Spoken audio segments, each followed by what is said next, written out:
San Diego's film history goes back to 1898 when a trolley car moving up the downtown streets was captured on film for the Edison Company, only a decade after George Eastman developed the Kodak camera, the first camera to use roll film.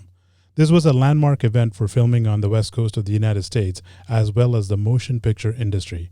Our next guest has made a significant contribution to this domain and expanded the applicability of filmmaking expertise beyond cinema. Let's welcome the person behind Stu Segall Productions, Mr. Stu Segall.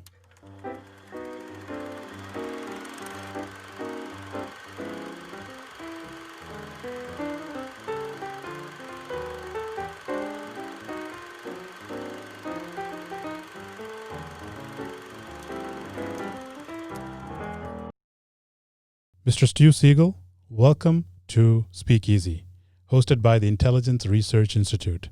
We are in pursuit of exploring minds that shape our world, and your journey is an intriguing one. Let's begin with the first pivotal chapter of your story, where a Hollywood filmmaker builds the production house in San Diego. To be exact, the year is 1991. I had just finished a 5-year contract with a gentleman named Stephen Cannell, and he was the writer, producer of a lot of television, probably 1,000 hours of TV in his career. And I worked for him on a TV series, Hunter. A good friend of mine, Frank Lupo, created the series, and he asked me to come over and produce it for him. And I said, sure. So he worked for Steve Cannell. I met Steve Cannell. Steve Cannell said, perfect, let's go to work. And for 5 years, I worked for Steve. And then after my contract was done, he wanted me to go to Canada and run his studio in Canada, and I didn't want to go to Canada. So I just was hanging. And about 4 or 5 months into my, time just looking for something to do, he called me up and said, hey, I've got a project I need to talk to you about right away. I said, okay, this was a Friday. And I said, okay, I'll see you Monday. He goes, no. I'd see you now. Okay, so that told me it was pretty important to him. So I lived in the Valley, went into Hollywood, sat down with him, and what he created was a TV pilot called Silk Stockings. And it was for the USA and CBS networks. That show was on 5 nights a week. Actually, the show wasn't on 5 nights a week. The network had it was called Prime Time After Crime Time. Or it might have been Crime Time After Prime Time. That's probably what it was. And basically it was 5 nights a week. They had different shows on, and Silk Stockings was going to be one of them. So came down to he wanted me to come to San Diego because he liked the the environment of San Diego. Not many people ever really shot the city the way he wanted to do it. The only thing was we had to make it look like Palm Beach, Florida. Okay. So there's hills in San Diego. There's no hills in Palm Beach, Florida. So that was one of the issues we had to deal with. However, I thought I was going to come down here, do 13 episodes, and go home, go back to L.A. and do something else. But that show kept going, and then they kept calling me to say, can you do this show? And I kept saying yes, and I never really said no to anybody. And here we are. It was, 13 years later. I had done a whole bunch of TV here in San Diego. Followed by a hit, Renegade. Correct. It was Silk Stockings, and then about 4 months into it, they said, we got a show called Renegade, starring Lorenzo Lamas, and I did that one as well. So the first 2 productions you created became successful. Silk Stockings did 8 seasons, and Renegade did 5. Another syndicated show was Pensacola Wings of Gold, where a fighter jet was brought into the production. Yeah, you saw an F-18. It was came out of El Toro Air Base. It was basically what they call a gate guard. It was an old aircraft, but you couldn't tell it was old by looking at it. They all looked the same. And so through circumstance, and I don't remember exactly how we did it, but we got the jet, brought it up from El Toro, put it on our lot here, and made it part of the air base, in quotes, for the show. So I had that jet for about 3 years. And then when the show was over, I gave it back to the Navy, and they've got it over at the Marine Historical Society on Miramar. Then you expanded into Mexico and produced Charlie's Angels. Yes, it was in Tijuana, and that's where we shot the Spanish version of Charlie's Angels.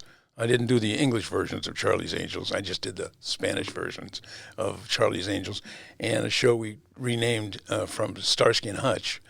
And what we did was we made a deal with Sony. They came to me to do the shows, and they gave me the scripts from the old series, had them translated into Spanish. We went down into Tijuana, and we shot them all in Spanish. So I had about 5 or 6 of my American A-team, as I call them. Went down there, and we had a lot of young Spanish-speaking Mexicans that got into the show business for a while. I think we were down there 2 years. How did the television work change over time? Well, you'd make a pilot, and that would hopefully turn into a series. But oftentimes it just becomes a 2-hour movie of the week, and there it goes, you know.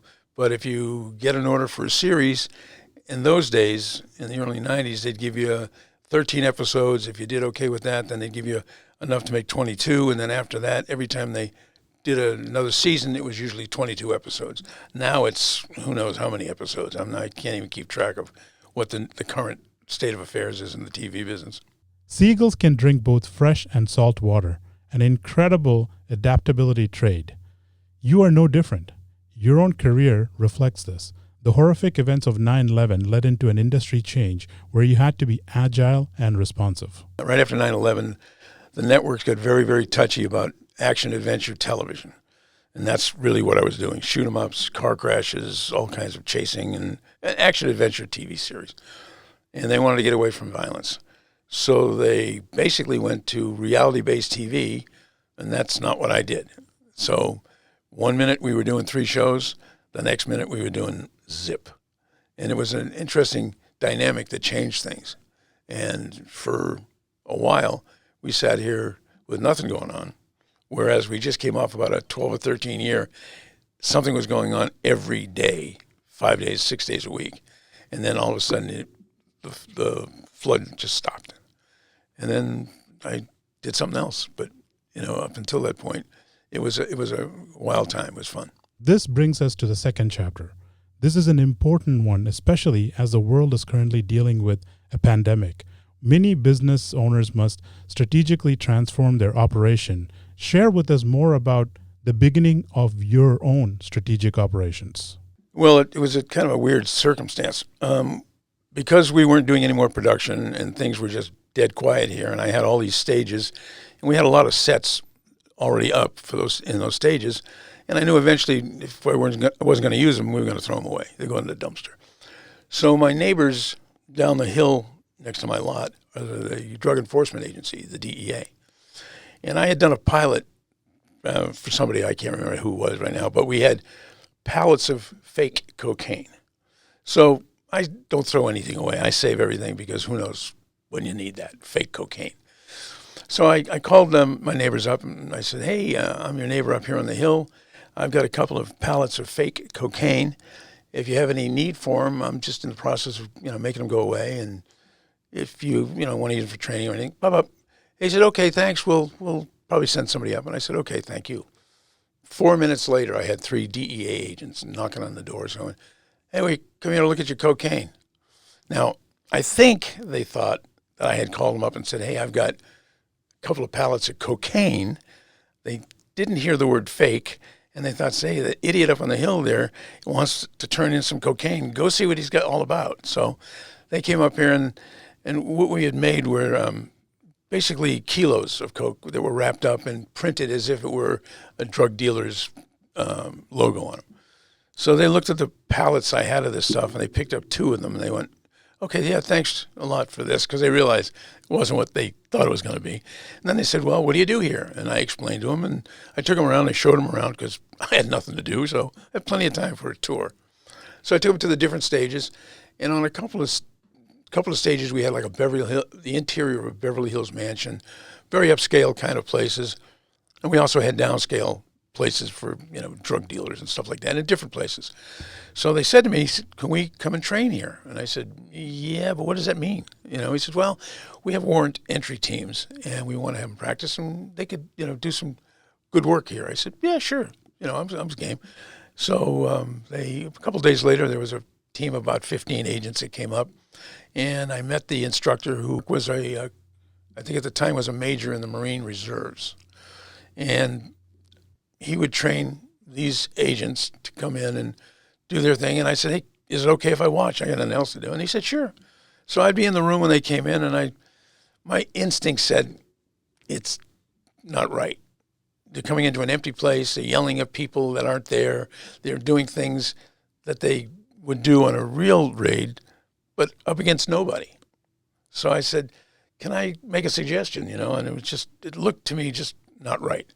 So he said, sure. I said, how about if I stood in the room, and when they yelled, hey, it's law enforcement, open up, and I yelled back and say things that I said to him and give him something to think about. He went, okay. He said, but they are going to kick the door in, and they are going to come in and probably kick your ass. I said, no, I'm game for that. So, okay. So that's what happened. They knocked on the door. Federal officers open up. And I just off the top of my head started yelling at them, going, now I'm going to call the police. I'm going to call my lawyer. And they got real confused because they weren't expecting anybody to really be in the room inside. So when they decided to kick the door in, I saw it coming. So they kicked the door in.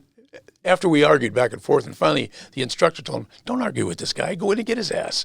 So, boom, that's what happened. They kicked the door in. Next thing I know, I'm on the floor with my hands behind my back, and I'm swearing up a storm. Very vile stuff. I'm going to call my lawyer, you MFer. I went with it, let's put it that way. I got into it. So they grabbed me, they put me on the ground, they put my hand behind my back, and it went places that it wasn't really made to go. I was on the back of my head, but it doesn't really work that way when I tried it without somebody forcing me. So I'm screaming, I'm going to sue you. And they came in with a mask on and hoodies. That's how they came in. And I hear this female voice say to me, if you don't shut up, I'm going to snap your arm off and stick it someplace. And I realized it's a woman that got me. It was a woman and another guy, but she was the one in charge. And I told her, I said, okay, I'll shut up if you don't tell any of my friends you did this. So we had some laughs about it. And that's really kind of what started. And they understood that I knew a little bit more about what I could be as an opposing force, or what they call in the military the up for. And they allowed me to do things that would make it very difficult for them when they came into a house. And so that's kind of how it started. One thing led to another, and I kept doing it and got into it. And we had weapons from the movie business that we could use that were fake weapons, but they were fire blanks. And they had all the accoutrement of a raid going on, and now they had someone to go against them, And they do that in training now, and they probably did it then. But they didn't do it quite like we did it when we started to do this stuff. How did this relationship transform and grow towards assisting the security and medical training environment? Okay.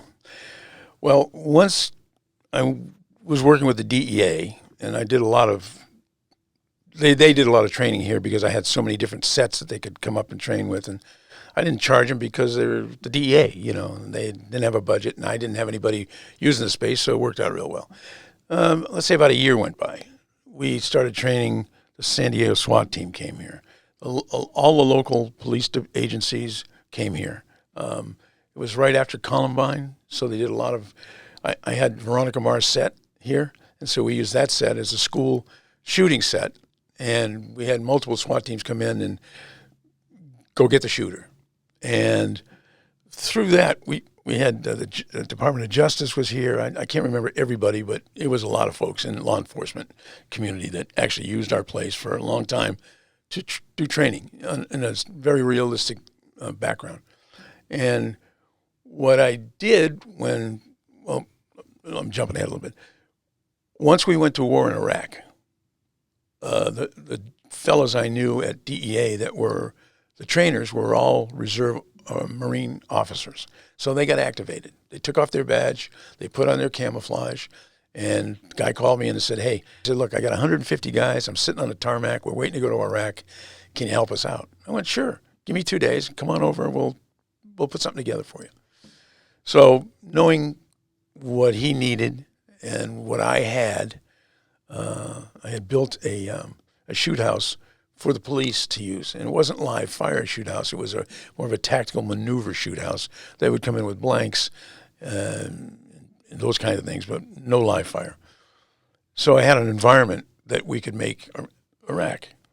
So being in the movie TV business, as I was for so long here in San Diego, I had a very, very long list of extras. We hired a lot of different people. And some of those extras were Iraqi nationals. So I went into our files. We got about 4 or 5 men and some women, and we hired them on as the role players in this little village that we put together real quick for the Marines. So they brought the Marines in, and we did our opposing force business. So the Iraqis spoke their native language, which completely threw the Marines off because they don't know what stop means and all that in Arabic. They just don't know that. They didn't know it then. They're much smarter now than they were when they first were going into Iraq. So we did a lot of cultural training because I knew right away that when they're going to go into a foreign country, if I don't know if you can see this, if you do this to say, hey, come over here, I want to talk to you, they're not going to know what that means. But this in the Mideast means this. So you can't do that because already you've set yourself up as not a good guy.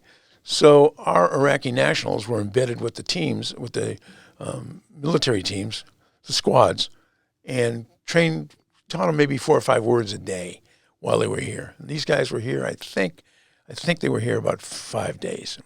Again, my memory not being what it is. And every day we did different scenarios that the Marines had to assault a place or interrogate people on the streets and those kinds of things. So it worked out real well for the Marines. So that first unit told another unit, who told another unit. And pretty soon we ran about 250,000 Marines through the site we have here in San Diego, not counting other bases that we went to take our talent, if you will, and go to different places to do different things. And one of the things I introduced to the Marines that no one had done at that time was amputated victims. Now, obviously, in country, when things go boom, bad things happen to some people. Well, the corpsmen in training don't ever get to work on a real amputee. So being in the movie TV business, we did special effects makeup, we had stumps, we had things that bled. We just made it extremely realistic. I've seen corpsmen wet themselves the first time they see an amputated victim who's laying on the ground, blood coming out of his leg. His leg is over there, and he's over there, and he's screaming because I wouldn't let him go into shock. I said, nobody goes into shock here. You take it to the highest level you can when you get there because it's going to be over within in minutes. And so we had a young guy here. I think he lost his leg in a car crash. It might have been cancer. Anyway, his name was Justin. And a young guy, looked like a young Marine. We dressed him up as a Marine, put on a prosthetic stump on his lost leg. And we'd have the explosions because we did special effects explosions like you'd see in the movies. And we did all of that to give them the realism of the environment of training. And that's really what we did. We called it hyper-realistic because they had never been through anything like that. You generally can't blow somebody up with a device right next to you unless you really know what you're doing. The military doesn't accept that. You can't do it on a military base. You can now, but in those days you had to have a standoff at 200 yards. It was like ridiculous. But because we did the movie business kind of explosions were just a big puff of smoke and a noise, that's all it was. You couldn't get hurt by it. I've been blown up about a half a dozen times because we had to prove to somebody it was safe. So they used me and they said, sit in that chair over there, and they blew me up and I walked away and they said, oh, okay, I guess it's safe, And so that's how that happened. So once we started training with the Marines, and as I said, we did over a long period of time, about 250,000 Marines. And at one point in time, I think it was in 1996, for about 5 years, we were considered I said 1996, I mean 2006. We were considered a alternative training venue for the Marine Corps. So they had Camp Pendleton, they had 29 Palms, they had March Air Force Base, and they had us.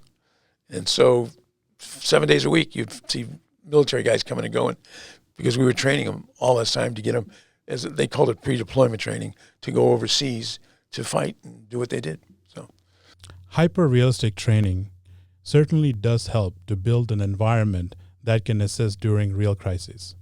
Most people would be satisfied with this successful shift in their career, but not you, Mr. Segall. Perhaps it's the entrepreneurial mind or the vision to provide a solution to challenges you witness. This brings us to the current and the third chapter that I would like to explore. You're in the process of tackling a national epidemic, homelessness. There has been news coverage lately focusing on your role in this effort. Why did you decide to do this? Because one part of my business is to manufacture portable buildings for the military that they can put up and train in and move and do all those kinds of things. We use Connex boxes, those big steel, 20 and 40-foot steel containers. So knowing there was an issue in San Diego big time, and I know it's all throughout the United States, I contacted a friend who I knew for about 30 years. His name is Bob McElroy, and he runs a group called the Alpha Project, and they specialize in homeless sheltering and homeless advisement and support. And so I called up Bob and I said, hey, I've got an idea. Can I have you come over and I want to run it by you and see what you think? And he did. He brought his team over and we talked. And I said, I want to see if we can build some shelters, homeless shelters, out of these steel containers. And I want to know what it is you need to make that happen. So I'm going to build them anyway because I can. And I say I've got a great team of artisans that do this stuff. I just point a finger and it just happens. So it's not me that makes it. It's the folks that work for me that make it. And I asked him, I said, what about this? What about that? And he gave me some parameters. And I said, okay, give me a couple of weeks. And I went back to my guys and I said, okay, here's what we're going to do. We're going to take three Connex boxes and we're going to make 2 apartments out of the 3 Connex boxes. And so we did that. We lined them. We electrified them, we put floors in them, we put furniture in them, kitchens in them, and we made them basically a family unit because that's what they wanted more than a single unit. They wanted a family unit. So we made those. He came down 5 weeks, 6 weeks later and was pretty much surprised how good it came out. And we've been in the process over the last few months to educate people that these things exist. And if they come up with the land and somebody comes up with the financing, we'll build a complex for them. So that's kind of how that started. Let's hope that our elected officials find a way to work with you for the sake of the nation. Perhaps these efforts are resulting from wonderful family life you have been blessed with. Tell us more and start with the most powerful woman behind your success. Okay, I better hope you get the number right because if my wife sees this and I'm wrong, I'm in deep trouble. Anyway, I was a single man up until I was about 35 years old. I lived the life of a single man and had good times. Met this gal in an office building that I rented space in Hollywood. It was called the Old Technicolor Building. It was built in the early 1900s. And through circumstance, we got to know each other and we chatted pretty much every day because she worked in an office and I passed her every day and we spent time talking. And months went by and then we finally went out and one thing led to another and we got married about 2.5 years later. We lived together for a while. And her name is Wendy. And we got married in 1983, I hope. And whatever that math is to this day, I think it's 37 or 38 years. I count the 2.5 years she lived with me as we were married. So I probably married almost 40 years. And got 2 children. My son's 36, my daughter's 32 or 33. I'll have to do the math on that. Our investigators tell me that your wife, Wendy, is a creative one in the family. She is. So this is correct information. It is very correct. Okay. So what is next? I don't know. I won't know until it happens. It's just none of these things there's no 5-year plan in my head. I don't know what that is when people say, can you do a 5-year plan? I went, no, I don't know what that is. I'm going to give you a plan for now. And then we try it. If it works, great. If it doesn't, next. So I don't know what'll happen. I really like to get these shelters going because I really believe in the process. And I also believe in getting these people off the street and getting them into reasonable, clean living spaces so they can feel like they're people, not just creatures on the street being looked at weird. I realize there's a lot of mental health issues with this. There's a lot more to it than just not having a place to stay. So we'll see. Time will tell. I just want to get this one underway and worry about the next one when I need to worry about it. What advice do you have for those entrepreneurs listening and wanting to make it? Well, that's a good question. I'm not sure there is an answer from me about that because everything I do is a seat of the pants kind of thing. I don't do a lot of background checking or looking into things, or I never do what most people would probably do to look and see if it's worth doing.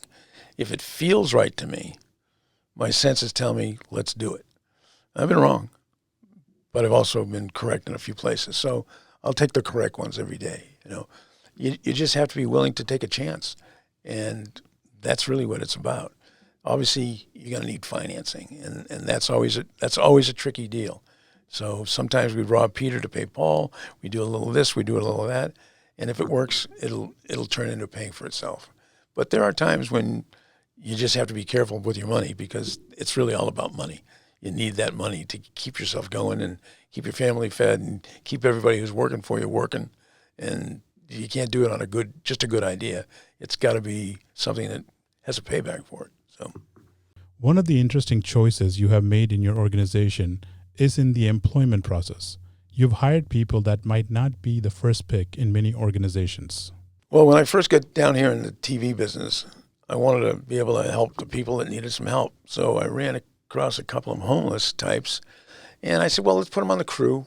We'll let them unload the trucks, and we'll just do a menial task, but it'll give them something to do every day, because in the TV business, you work an average day is 12 hours. You never work less than 12. You can certainly work more than 12, but to work a 10-hour day, you've shortchanged yourself. So we hired a number of locals, a lot of the veterans from the VBS, Vietnam Veterans Association. I hired those guys as security for the guard shack and those kind of places. And we met a lot of folks that way, and it helped them and it helped us. How did it help you? It's nice to help people when you can. If you can do it, you should do it. It doesn't take a thing away from you. It makes you feel good. I did it strictly for myself. I never raised a flag or put it in the newspaper or made a big deal of it. But it was great. So I had a couple of guys that worked for me. When I hired them, homeless. And they would work here every day, and they would do whatever they were doing. And then about a year or so we were into it, and I walked up to them and said, it wasn't even a year. When they first got here, I said, look, you've got to save your money. This is a business that ends very quickly.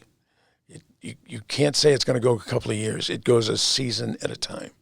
And at that end of the season, somebody will make a decision higher than me if it's going to be done again. I happen to be blessed to have shows that were done more than one season. So I walked up to these guys, and I said to him, hey, how you doing? You putting your money away? And the guy turned to me, he said, yeah. He says, I got 2 accounts at Morgan Stanley. I got one, and he's telling me all about these stock accounts he has. And I was blown away that that's what he was doing. He was making money and putting his money away and making something from his money. And the other guy, he did the same thing. He didn't with stocks, but he had saved money. So I felt good about that these guys weren't going to take all their money, spend it, and be homeless again. And when you can do that and help somebody, it's a good feeling inside yourself. Again, it's nobody's business, but I enjoyed doing it, and I still do.